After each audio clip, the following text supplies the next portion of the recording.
Je prends mon temps parce que je veux poser un fondement ce matin. Je veux poser un fondement. Et dans Actes chapitre 5, verset 3, lorsque Ananias et Saphira ont menti, quand Ananias est allé mentir pour dire oui, c'est le prix que nous avons payé, que nous avons obtenu pour la terre, que nous avons vendue. Pierre a eu une phrase très importante. Il a dit ceci: Ananias, pourquoi Satan a-t-il rempli ton cœur au point que tu aies menti au Saint-Esprit?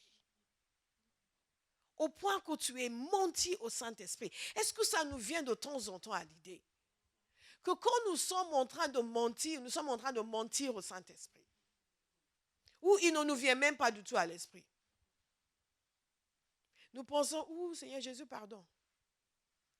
C'est le réflexe de beaucoup de chrétiens. Et bien sûr, c'est normal de demander pardon au Seigneur. Mais la parole de Dieu nous dit que quand nous venons dans la maison de Dieu, que nous montons sur cette chose, nous sommes en train de mentir au Saint-Esprit. Et vous savez, il y a des gens qui sont morts parce qu'ils ont menti au Saint-Esprit. Et regardez ce qu'il lui dit. Et gardez une partie du prix du champ. S'il n'avait pas été vendu, ne te restait-il pas? Et après l'avoir vendu, n'avais-tu pas le droit de disposer du prix? Comment as-tu pu former dans ton cœur un projet pareil? Ce n'est pas à des hommes que tu as menti, mais à Dieu. Mais à Dieu. Et ces hommes et ces femmes qui étaient des Juifs du 1er siècle, qui étaient enracinés dans la conscience du fait que l'Éternel est un, avaient aussi reçu la révélation du fait qu'il était aussi Trinité. Vous me suivez? Que lorsque vous mentez au Saint-Esprit, vous êtes en train de mentir à Dieu. Dites: Seigneur, révèle-moi. Seigneur, révèle-moi. Seigneur, révèle-moi. Seigneur, révèle-moi. Et nous voyons l'action du Saint-Esprit dans la parole de Dieu. Je vais vous donner quelques exemples. En vous donnant ces exemples, saisissez le principe et commencez à l'appliquer dans votre vie. Parce que quelqu'un doit désirer quelque chose. Alléluia. C'est en désirant que nous recevons. L'Esprit de Dieu est venu sur un homme qui s'appelait Moïse. Et il a accompli des exploits. Mais à un moment donné, le travail était trop pour lui. Et Dieu lui a dit de choisir 70 anciens. Et quand il a choisi les 70 anciens, l'Esprit de Dieu est venu sur eux et ils ont commencé à prophétiser. Des hommes ordinaires. Je répète, des hommes ordinaires. Des hommes ordinaires. Est-ce que je suis en train d'appeler quelqu'un ce matin? Des hommes ordinaires. Des hommes ordinaires. Des hommes ordinaires. Des hommes ordinaires. Quelqu'un va cesser de se sous-estimer et va commencer à estimer l'Esprit de Dieu. Des hommes ordinaires. Parfois, lorsque les gens vous regardent, disent: mais comment toi tu te permets de faire ça? C'est qu'ils n'ont pas compris que vous êtes un homme ordinaire, mais vous avez sur vous un esprit extraordinaire. Amen. Alléluia. Ce week-end, quelqu'un va se lever pour obéir à Dieu. Et il va cesser de dire: mais moi je ne sais pas, moi je ne peux pas, moi je ne suis pas. Moi je sais une chose que je suis. What? L'Esprit de l'Éternel est sur moi. Qui veut le déclarer? L'Esprit est sur moi. L'Esprit de l'Éternel est sur moi. L'Esprit de l'Éternel est venu sur 70 anciens qui n'avaient même pas été appelés. Dieu lui a dit: choisis, et il a choisi. Et l'Esprit de Dieu est venu sur eux. Et ils ont commencé à prophétiser. Et regardez, il y avait 2 hommes qui n'étaient même pas avec les autres. On ne sait pas ce qu'ils faisaient dans leur tente. Mais l'Esprit est venu sur eux là, dans leur tente. Pour que quelqu'un comprenne l'empressement de Dieu à déverser son esprit. L'empressement de Dieu a déversé son esprit. L'Esprit est venu sur eux, là, dans leur tente. Et là, ils ont commencé à prophétiser. Et Josué, il est venu.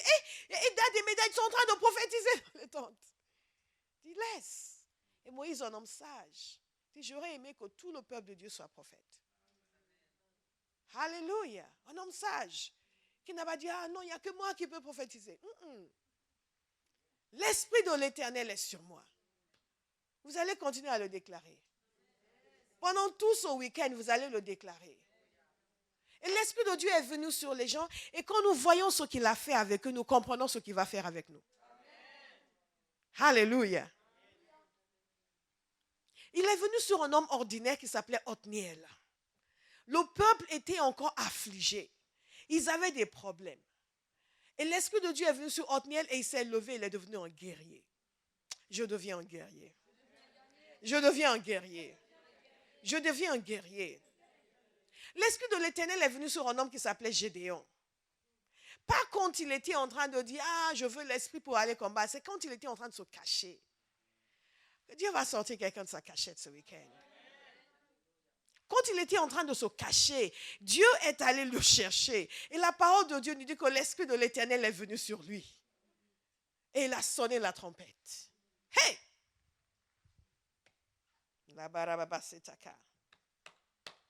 Et nous connaissons la victoire de Gédéon. Retentissante. Pourquoi? Parce que l'Esprit de Dieu est venu sur lui. Un homme qui n'avait pas de ventre, qui n'avait pas de courage, qui n'avait pas de foi, qui n'avait même pas le désir de se battre. Quelqu'un est en train de s'identifier. Qui n'avait même pas le désir de se battre. Et l'Esprit de Dieu est venu sur lui et il l'a transformé. Et il l'a transformé. Et il l'a transformé. C'est pour ça que je crois en tout le monde. Pourquoi? Parce que je sais que ce n'est pas eux, mais c'est l'Esprit de l'Éternel. Il est capable de transformer tout le monde. Il y a des gens, vous allez leur dire, oui, il y a des choses, Dieu me met ça à cœur, et ils vont vous regarder. Toi, il ne nous a pas encore mis ça à cœur, nous. Toi, ils vont faire, ah oui, d'accord. Et quand ils vont tourner le dos, il y a des gens qui rêvent en direct. Parce qu'eux pensent que ce qu'ils sont, c'est parce qu'ils sont quelque chose. Mais il y a un homme qui savait qu'il n'était rien. Et l'Esprit de Dieu est venu sur lui. Et il a libéré une nation. Depuis quelques années, le Seigneur me parle et je le dis encore. Je le dis dans chacune de nos réunions. Je sais que personne ne vient dans une de nos réunions par hasard. Je le dis dans chacune de nos réunions que Dieu est en train de recruter. Il y a des gens qui ne veulent pas être recrutés et qui veulent juste être encouragés. Si c'est votre cas, vous serez encouragés.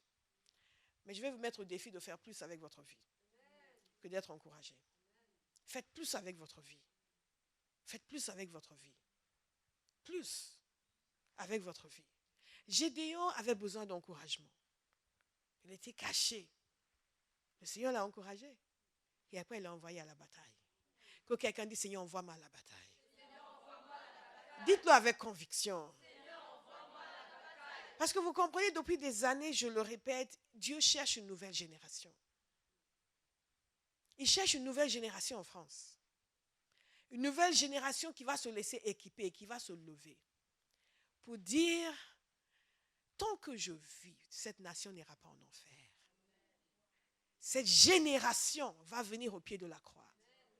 Si je suis la seule personne sur terre, cette génération va venir au pied de la croix.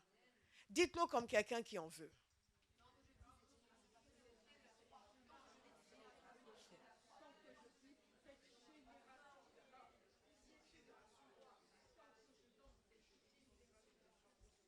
Gédéon a libéré une nation, mais il a commencé en ayant peur. La seule différence, notez le Juge 6,34, Gédéon fut revêtu de l'Esprit de l'Éternel. Quelqu'un va avoir un cri pour être revêtu de l'Esprit de l'Éternel. Plus encore, plus encore, plus encore. Alléluia. La même chose pour Jephthé. Encore un autre homme qui n'était pas considéré, qui n'était pas honoré, qui n'était pas respecté, qui n'était pas le premier de la classe, qui n'était pas le plus beau dans sa famille, ni la plus prometteuse des enfants. Mais Dieu, la parole de Dieu nous dit dans Juge 11, 29 que l'Esprit de l'Éternel fut sur Jephthé. Alléluia. Alléluia. Il y a une traduction qui dit, concernant Gédéon, que l'Esprit de l'Éternel s'empara de Gédéon. J'aime cette traduction. L'Esprit de l'Éternel s'empara de Gédéon. L'Esprit de l'Éternel s'empare de quelqu'un ce week-end. Ah, l'Esprit de l'Éternel s'empara. Il est venu dans l'Ancien Testament pour pousser les gens dans leur destinée. Pour faire lever des hommes vaillants. des personnes qui avaient une certaine trempe dans le Seigneur, qui pouvaient accomplir des exploits. Il est venu pour changer leur optique, leur perspective et pour les pousser à aller plus loin que là où ils étaient. Vous irez plus loin. Je dis, vous irez plus loin. Hey! Vous savez, il y a certains problèmes qui restent dans votre vie parce que vous n'avez pas décidé d'aller plus loin. Parce que quand vous décidez d'aller plus loin, vous allez les anéantir, ces problèmes. Vous allez les exterminer. Parce que non, ça ne va pas m'arrêter. Vous savez, il y a certaines maladies qui sont là parce que nous n'avons pas décidé de nous lever pour le Seigneur. Mais quand vous décidez de vous lever pour le Seigneur, et que vous vous rendez compte que ça, c'est un inconvénient, qu'est-ce que vous faites? Vous le chassez comme en main propre. Est-ce que vous me suivez? Certaines situations, il y a certaines personnes qui vous dérangent encore parce que vous n'avez pas réglé leur cas dans l'esprit. Parce que vous n'avez pas de destination particulière. Mais quand vous avez une destination, quand vous avez décidé, il y a quelque chose, là où Dieu m'envoie, je vais. Vous allez vous lever, vous allez jeûner et prier jusqu'à ce que leur cas soit réglé devant le Seigneur. Et après, vous avancez. Il y a des situations de vie qui durent. Il y a des circonstances contraignantes qui durent. Parce que tout ce que nous voulons, c'est que Dieu nous encourage et que Dieu nous bénisse et que Dieu nous aide. Donc, il n'y a rien en nous qui nous pousse à faire ce qu'il faut pour les détruire. Mais quand vous êtes décidé à aller quelque part, quand vous êtes décidé à libérer une nation, quand vous décidez que ce n'est pas normal que la France soit dans cet état alors que vous êtes ici, que ce n'est pas normal que la majorité des habitants de Paris ne soient pas convertis, qu'il n'y ait même pas 0,5% de gens de convertis à Paris et que vous ne pouvez pas continuer à dormir tranquille dans votre lit. Et à faire votre petite vie, à faire votre travail, à aller au travail, à avoir votre salaire, à dormir tranquillement dans votre petit appartement ou votre grand appartement ou votre grande maison, qu'importe. Vous ne pouvez pas continuer comme ça. Vous avez quelque chose à faire. Il y a des gens qui vivent et qui meurent sans accomplir la volonté de Dieu. Des gens ça fait 20 ans qu'ils me disent la même chose. Oui, je sais que je suis appelé. Oui, je sais que je dois faire ceci. Oui, je sais que 20 ans après, ils disent encore la même chose. 20 ans après. Mais quand vous êtes décidé, il y a des situations où vous allez les liquider. Et je dis liquider. Vous savez, il y a certains démons qui vous oppriment encore parce que vous n'avez pas décidé que ce que Dieu veut que vous fassiez, vous allez le faire. Et vous allez le regarder et vous dire, mais vous faites quoi ici? Ça suffit, allez-vous-en. J'ai quelque chose à faire. Quand Gédéon s'est levé pour obéir, l'Esprit de l'Éternel s'est emparé de lui. Et c'était la fin. Ses réticences étaient parties. Ses craintes étaient parties. Ses peurs étaient parties. Ses insuffisances étaient parties. Son sentiment de mais je suis le plus petit, je suis le... Tout a disparu. Je vois quelqu'un devant moi. Il y a des choses qui vont disparaître.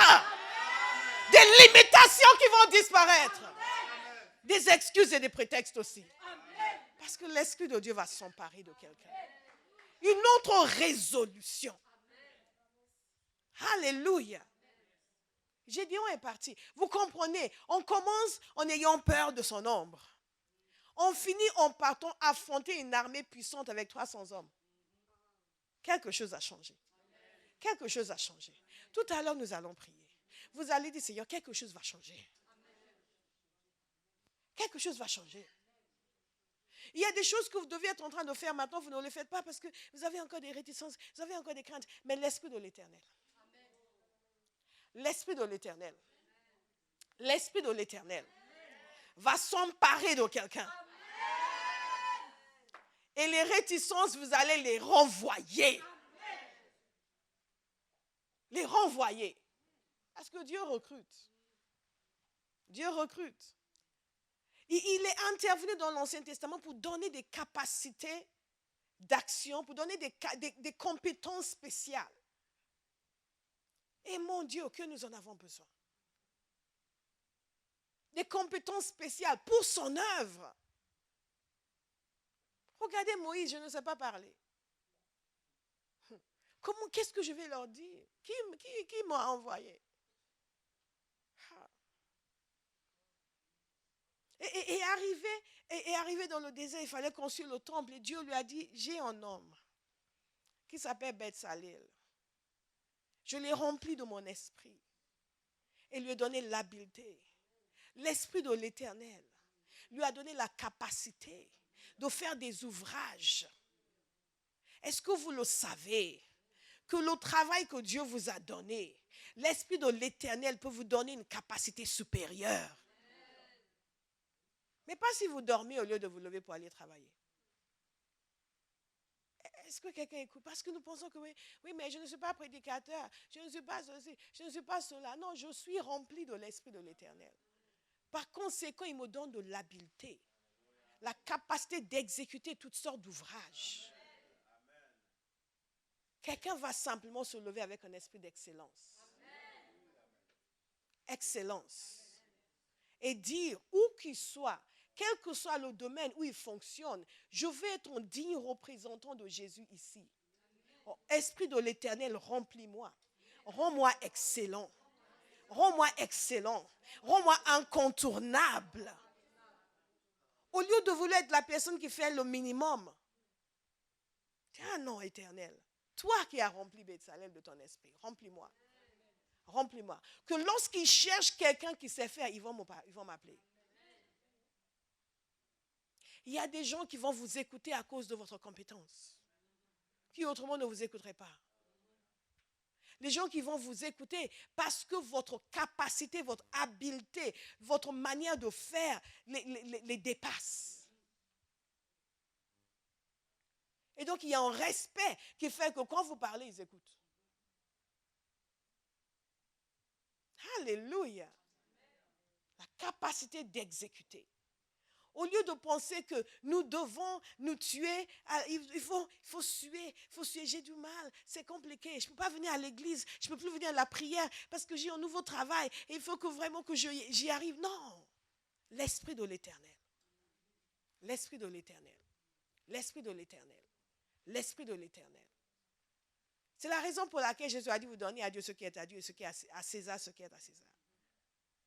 Si vous négligez les choses de Dieu parce que vous avez un nouveau travail et il faut que vous appreniez à faire ceci, vous êtes en train de vous saborder. Parce que l'Esprit de l'Éternel dit, viens sur moi, viens sur moi, viens sur moi, viens sur moi, viens sur moi, viens sur moi, viens sur moi. Il a propulsé les gens dans leur appel. Et il y a un passage dans Juge 13, verset 25 concernant Samson, où la parole de Dieu nous dit que l'Esprit de l'Éternel commence à le pousser à l'action. Ouh! Je prie que certains soient poussés à l'action ce week-end. Vous êtes restés assis trop longtemps. Vous avez déambulé trop longtemps. Que l'Esprit de l'Éternel vous pousse à l'action. Vous dormez trop longtemps. Qu'il vous réveille la nuit et vous pousse à briller. Alléluia. Hey, nous allons parler de cela dans la dernière session. L'aide de l'Esprit. Il nous aide à prier. Ah, s'il y a quelque chose que je désire pour vous, que si je pouvais, je donnerais aux gens, c'est la prière. C'est la chose que nous négligeons le plus. Et c'est la chose dont nous avons le plus besoin. Juge 14, 5 nous dit ceci, Samson descendit avec son père et sa mère à Timna. Lorsqu'ils arrivaient aux vignes de Timna, un jeune lion rugissant vint à sa rencontre. L'Esprit de l'Éternel vint sur Samson. Et sans rien à la main, il déchira le lion, comme s'il s'agissait d'un chevreau.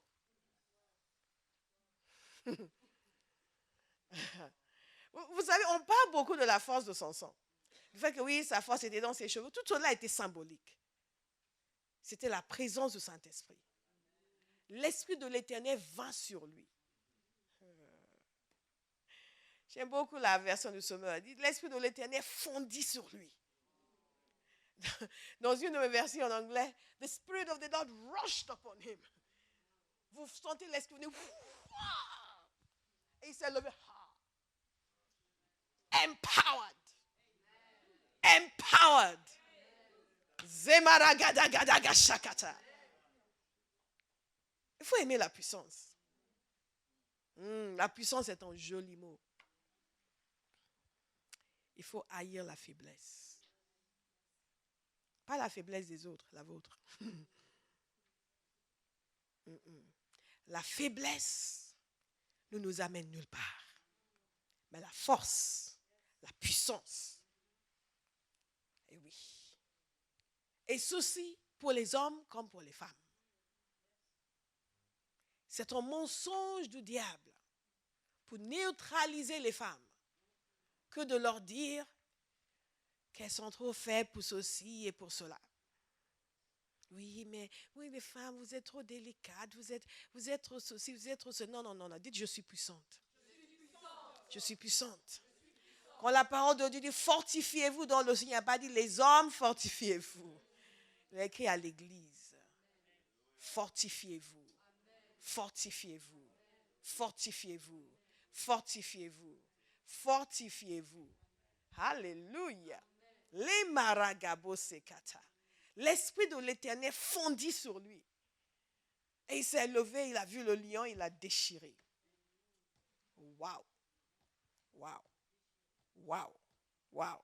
Waouh. Waouh. Waouh. Waouh. Waouh. Waouh. Quelqu'un est en train de développer une soif. Quelqu'un va partir d'ici en disant comme ça on m'a menti. On me dit oui, mais toi tu sais, toi tu ne peux pas, toi tu n'arrives pas. God punish the devil.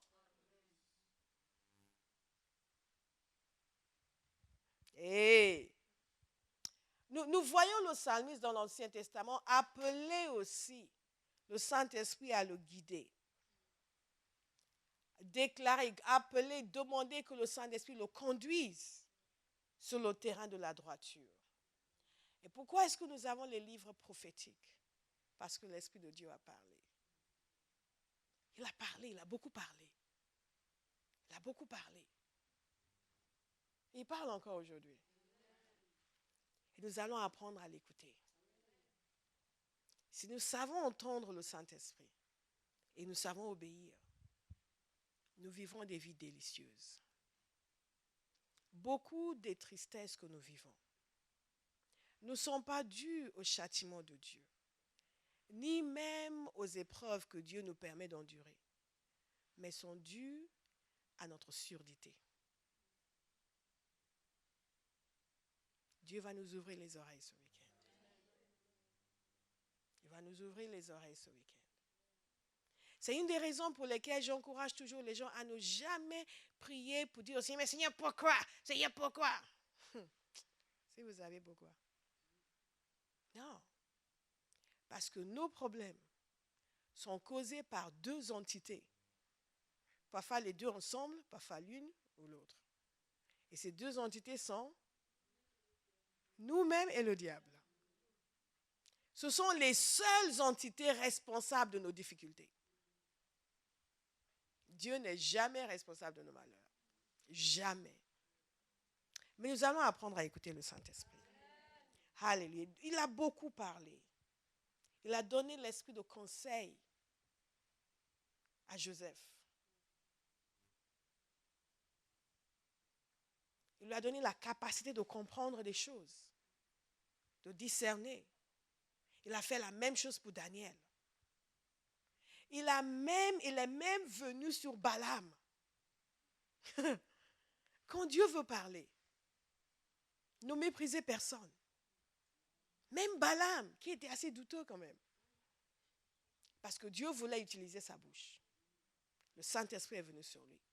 La parole de Dieu nous dit ceci dans Nombre 24, verset 2. En levant les yeux, Balaam vit Israël qui campait par tribu. Alors l'Esprit de Dieu fut sur lui. Balaam prononça son oracle.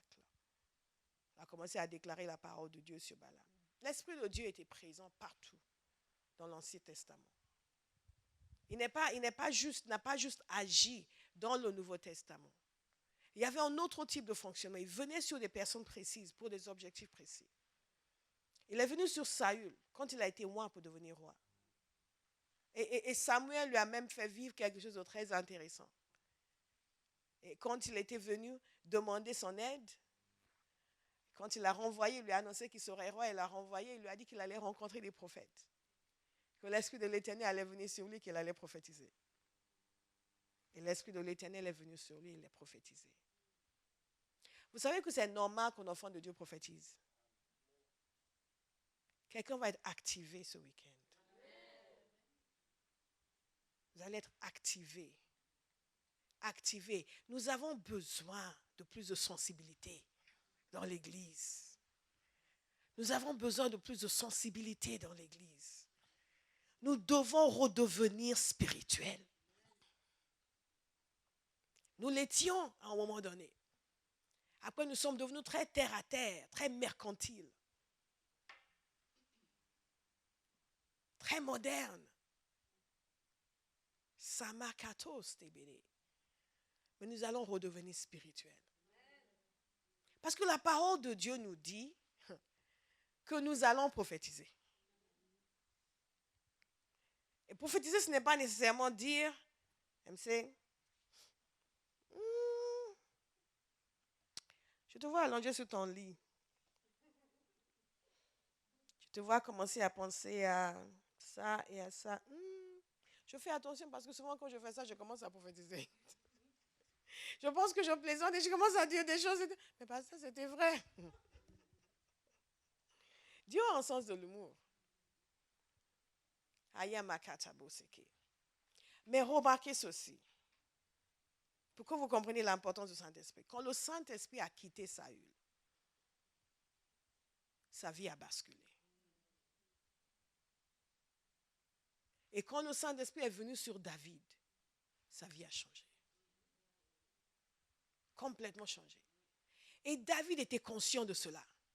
Il a vu comment Saül a connu la déchéance parce que le Saint-Esprit l'avait quitté.